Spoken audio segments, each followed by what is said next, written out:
103. Ma Su loses Jieting. After pacifying the Nanzhong region, Zhuge Liang spent 2 years preparing for a northern campaign.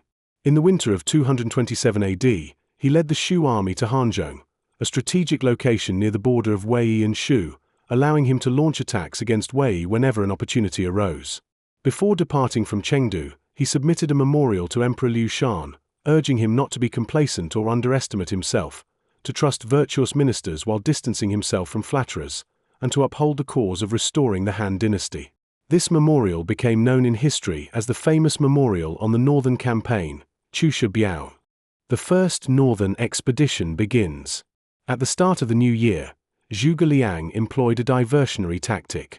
He spread false intelligence suggesting an attack on my city, modern-day Maixian, Shaanxi, and sent General Zhao Yun with a force to Jigu, modern Baocheng, Shaanxi, to create the illusion of an assault. The Wei army received this intelligence and concentrated their forces on my city in response. Seizing the opportunity, Zhuge Liang personally led the main army through the western route and launched a surprise attack on Qishan, modern Lixian, Gansu. The Shu forces, having undergone years of strict training under Zhuge Liang, were highly disciplined and brimming with morale.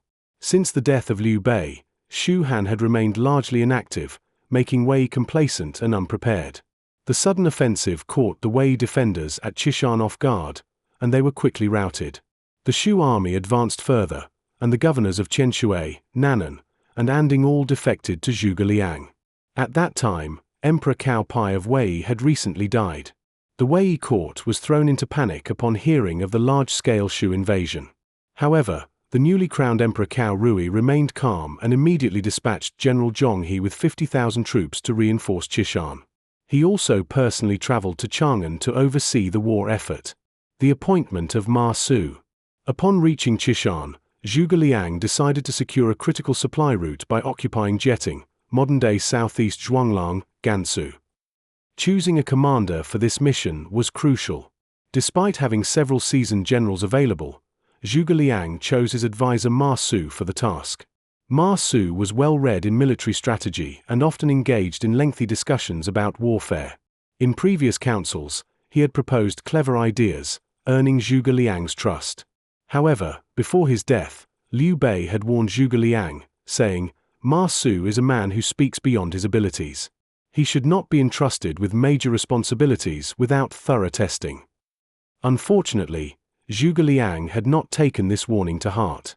Thus, he appointed Ma Su as the vanguard commander, with the experienced General Wang Ping as his deputy. Ma Su's strategic mistake. Ma Su and Wang Ping led their troops to Jieting, just as Zhong He's Wei army approached from the east. Surveying the terrain, Ma Su said to Wang Ping, "This area is naturally fortified. There is a mountain next to Jieting. If we establish a camp there and lay an ambush, we can hold off the enemy." Wang Ping disagreed, reminding him, "The Prime Minister explicitly instructed us to fortify the town and defend it securely. Establishing a camp on the mountain is too risky." Lacking battlefield experience but overconfident in his theoretical knowledge, Ma Su dismissed Wang Ping's concerns and insisted on camping on the high ground. Seeing no alternative, Wang Ping requested a separate force of 1,000 men to set up a fallback position near the base of the mountain. When Zhong He arrived at Jieting and saw that Ma Su had abandoned the fortified town in favor of an exposed position on the mountain, he was overjoyed. He immediately ordered his troops to construct fortifications at the mountain's base, encircling Ma Su's camp. Realizing his predicament, Ma Su repeatedly attempted to lead charges down the mountain to break through the encirclement. However, Zhong He's forces held firm, inflicting heavy casualties on the Shu troops. To make matters worse, the Wei army cut off the mountain's water supply. Deprived of drinking water, the Shu soldiers became desperate. Their morale crumbled, and soon, disorder broke out within the camp. Seizing the moment, Zhong He launched a full-scale assault. The demoralized Shu troops scattered in all directions, and Ma Su, unable to maintain order, was forced to flee westward. Meanwhile, Wang Ping and his men had maintained their position in a well-fortified encampment. When he learned of Ma Su's defeat, he ordered his troops to beat their war drums loudly, creating the illusion of an impending counterattack. Zhong He, suspecting an ambush, hesitated to pursue further. Taking advantage of this, Wang Ping withdrew his forces in an orderly manner, not only preserving his own troops but also rescuing many of Ma Su's scattered soldiers. The consequences of losing Jieting. With the fall of Jieting, the Shu army lost its strategic foothold and suffered significant losses. To avoid further disaster, Zhuge Liang ordered a full retreat back to Hanzhong. After thoroughly investigating the debacle, Zhuge Liang concluded that Ma Su's failure was entirely due to his disobedience in disregarding direct orders. Ma Su, acknowledging his mistake, accepted responsibility. As per military law, Zhuge Liang had him imprisoned and sentenced to death. Before his execution, Ma Su wrote a final letter to Zhuge Liang, saying, "The Prime Minister has always treated me like a son, and I have always regarded you as a father. I have committed a grave offense, and my death is deserved. But I hope that after my passing, you will care for my son, just as Emperor Shun executed Gun yet employed you to manage the floods. If you do so, I will have no regrets." Zhuge Liang deeply mourned Ma Su's fate. Though he carried out the execution, he shed tears over his friend's downfall and later ensured that Ma Su's son was well cared for. Recognizing Wang Ping's critical role in mitigating the defeat, Zhuge Liang commended his strategic foresight and promoted him to the rank of Kanjun, granting him command over 5 military divisions. Gathering his officers, Zhuge Liang addressed them solemnly. "This failure was not solely Ma Su's fault, it was my own failure in judgment as well." He then submitted a memorial to Liu Shan, requesting that his own rank be reduced by 3 grades. Liu Shan, unsure of how to respond, hesitated until one of his ministers suggested, "Since the Prime Minister insists, we should respect his request." Consequently, an edict was issued, demoting Zhuge Liang to Right General, though he continued to manage the affairs of the Chancellor's office. Renewed efforts. Zhuge Liang's strict adherence to military discipline and his willingness to take personal responsibility deeply moved his troops. Rather than becoming demoralized, the army's morale strengthened. That winter, Zhuge Liang launched another offensive, advancing through Sangguan, southwest of modern Baoji, Shaanxi, and besieging Chunsang, modern Baoji, Shaanxi, where he killed a Wei general.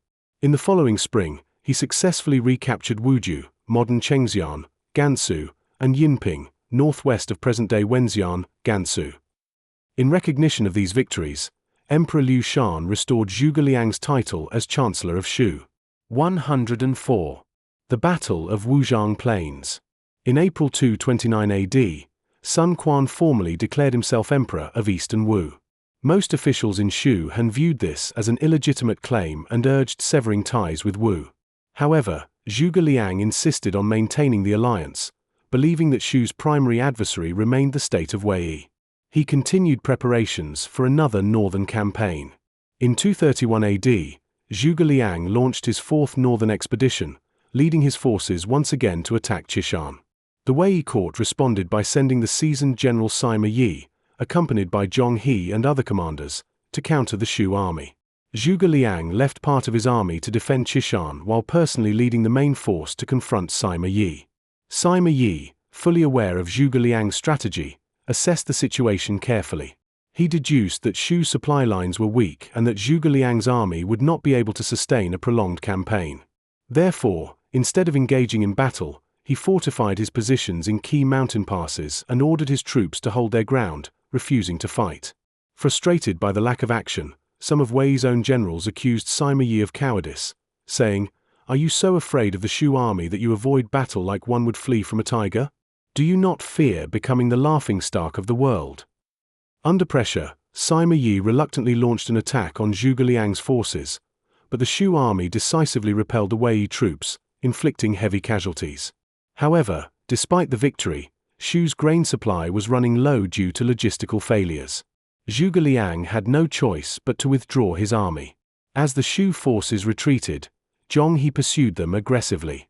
However, at Mumen Gorge, Zhong He fell into an ambush and was killed in a barrage of Shu arrows. This repeated issue of food shortages forced Zhuge Liang to rethink his strategy. To improve logistics, he designed 2 new types of transport vehicles, called Wooden Ox, Muniu, and Flowing Horse, Lioma, which were modified carts that enhanced the efficiency of grain transport at ***. Using these innovations, he stockpiled provisions at Xiegu Pass, southwest of modern Meixian, Shaanxi. Zhuge Liang's last northern expedition. By 234 AD, after thorough preparations, Zhuge Liang launched his final northern campaign, mobilizing an army of 100,000 men. He coordinated with Eastern Wu, urging Sun Quan to launch a simultaneous offensive against Wei Yi. If both Shu and Wu attacked together, Wei would be forced to fight on two fronts. The Shu army advanced through Xiegu Pass and set up camp at Wuzhang Plains, on the southern bank of the Wei River. Zhuge Liang planned for a prolonged engagement. His forces built fortifications and established farmland, allowing soldiers to farm alongside local villagers to ensure a steady supply of food. The strict discipline of Shu troops earned the trust and cooperation of the local population. In response, Wei Emperor Cao Rui ordered Sima Yi to defend against Shu at all costs. Sima Yi led the Wei army across the Wei River, building strong defensive fortifications directly opposite Zhuge Liang's forces. A stalemate at Wuzhang Plains. Sun Quan, upon receiving Zhuge Liang's request, launched a three-pronged attack on Wei Yi. However, Cao Rui proved to be a formidable leader. He personally led an army to repel the Wu invasion while instructing Sima Yi to hold his ground against Shu. Zhuge Liang anxiously awaited news from the Eastern Front, but when reports arrived, they confirmed that Sun Quan had been defeated. With Wei Yi no longer distracted, his plans of a two-front war had collapsed. Desperate for a decisive battle, Zhuge Liang repeatedly challenged Sima Yi to open combat, but Sima Yi steadfastly refused, remaining entrenched in his defenses. The two armies remained in a deadlock for over 100 days. Provoking Sima Yi. To force Sima Yi into battle, Zhuge Liang attempted to provoke him. At the time, women were often viewed as inferior in warfare, so Zhuge Liang sent Sima Yi a set of women's garments, implying that he was too cowardly to fight and should instead return home as a delicate lady. Wei soldiers, outraged by this insult, demanded to attack Shu. However, Sima Yi remained unfazed. He reassured his troops, saying, "Fine, I will submit a request to the emperor asking for permission to fight." A few days later, an imperial messenger arrived at the Wei camp carrying Cao Rui's official decree.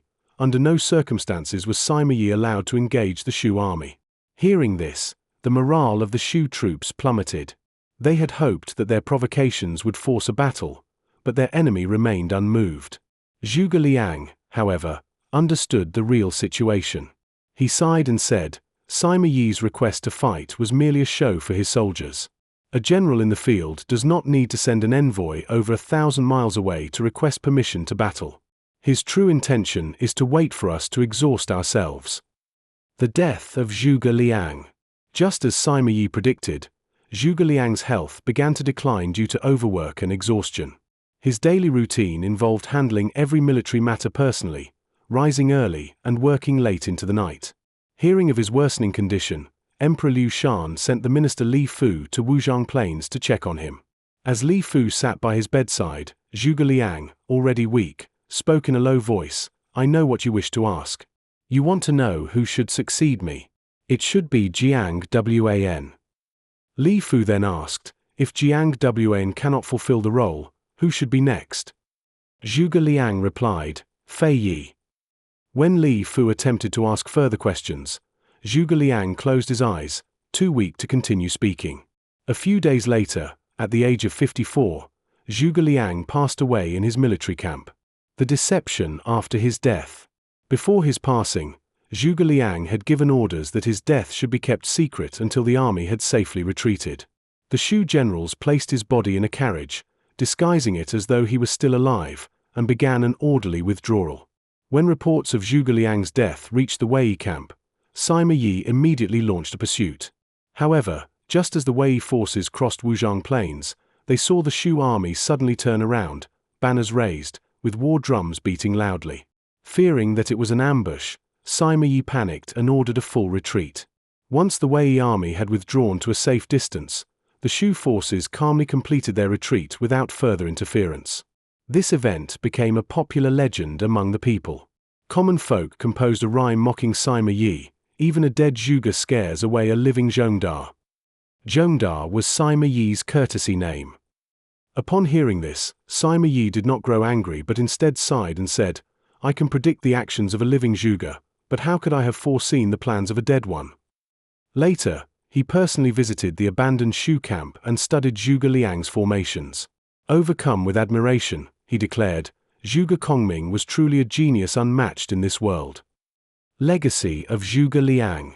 Though Zhuge Liang never achieved his dream of reuniting China under the Han Dynasty, his unparalleled wisdom, devotion, and sense of duty became legendary.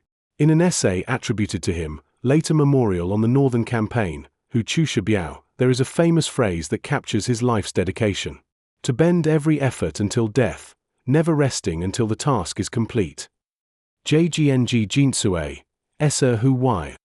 This phrase became a defining epitaph for Zhuge Liang, a man who devoted his life entirely to his nation, earning eternal reverence throughout history.